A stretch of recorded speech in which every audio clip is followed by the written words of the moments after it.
बच्चों, चलिए दिए गए प्रश्न को हल करते हैं। निम्नलिखित द्विघात समीकरणों को द्विघात का प्रयोग करके हल कीजिए। हमें द्विघात समीकरण दिया गया है 1/15 x का वर्ग प्लस 5/3 बराबर 2/3 x।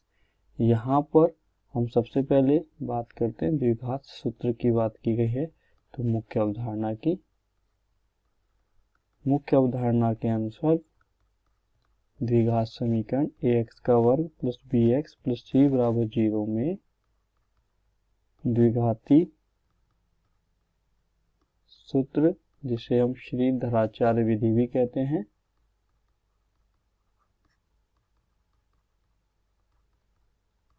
विधि से x बराबर होगा माइनस का v plus minus under root v square minus 4ac भाग 2a, यहाँ a b c क्रमशः एक्स स्क्वायर x तथा अचर पद है, एक्स स्क्वायर का गुणांक x का गुणांक तथा अचर पद है।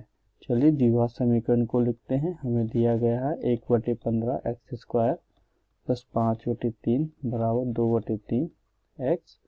लघुत्तम लेते हैं, 15 लघुत्तम आएगा, इधर बचेगा एक्स स्क्वायर, इधर बचेगा 25 बराबर होगा 2/3 x। आगे हल करेंगे, 3x स्क्वायर प्लस 75 बराबर 15 गुणा 2 30x, ये हमने वज्र गुणा करने पे प्राप्त किया। पक्षांतरण करेंगे, 3x square minus 30x plus 75 बराबर 0। यहाँ से 3 उभयनिष्ठ लेंगे तो x स्क्वायर माइनस का 10x प्लस 25 बराबर 0, हमें समीकरण 1 प्राप्त हो गया। इस समीकरण 1 की हम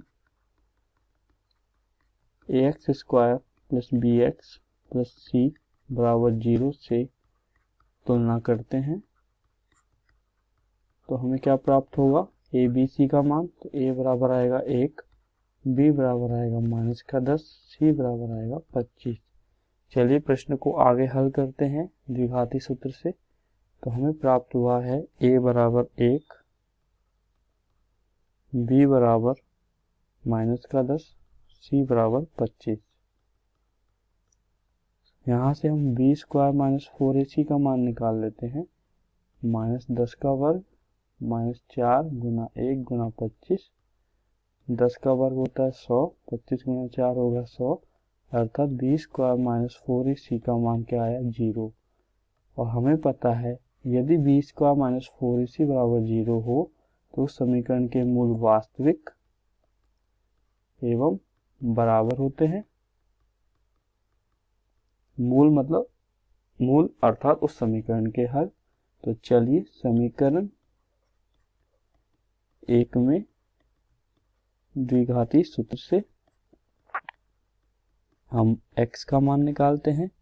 x बराबर हो जाएगा माइनस का b अर्थात माइनस का 10 plus minus under root b square minus 4ac, जिसका मान हमने निकाला है 0, भाग 2 गुना a का मान है, तो x बराबर आ जाएगा 10/2 बराबर 5।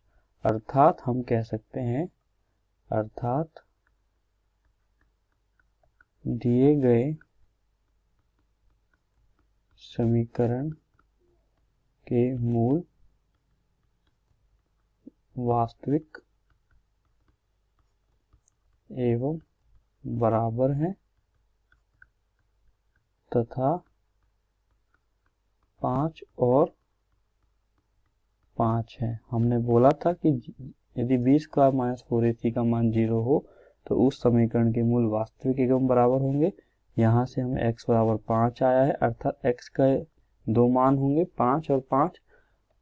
तो आशा करता हूँ जिस प्रकार मुख्य अवधारणा की सहायता से हमने प्रश्न को हल किया है आपको यह समझ आया होगा। धन्यवाद।